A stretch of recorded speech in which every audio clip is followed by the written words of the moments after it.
I still needed the car and still yearned for some contact with her, but finally I had to admit that it was too painful. I left town on a 3-week business trip and used that break as the excuse not to call her when I got back. I don't know how she interpreted my silence, but she also withdrew.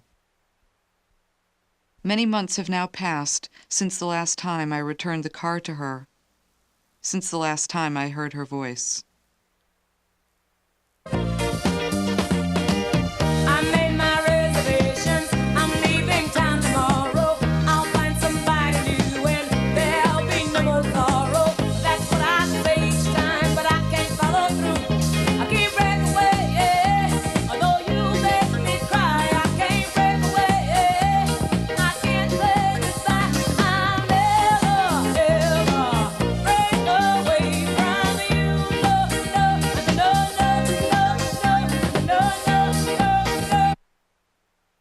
The first time I laid eyes on the car, I was disappointed by its homeliness, but consoled by the thought that it was unique.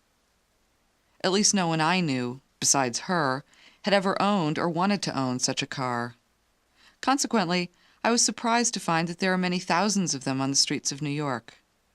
Almost overnight, I went from barely noticing their existence to realizing that I lived in a world swarming with station wagons. By becoming an owner of one, she seemed to have been initiated into a special clan, and by sharing the car with her, I felt I had become an honorary member of that same family. The streets are still full of them, and one of them is hers. I never know when it will happen that she'll drive past me. Maybe she'll be heading to the beach with her new girlfriend. Maybe she'll be slogging home from a hard day's work. Maybe she'll just be going to the store for the paper and some milk.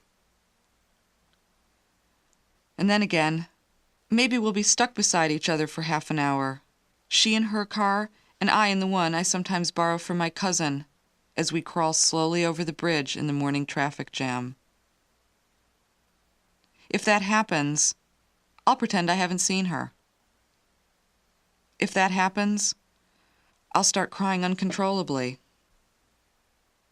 If that happens, I'll keep glancing over to see as much of her as I can.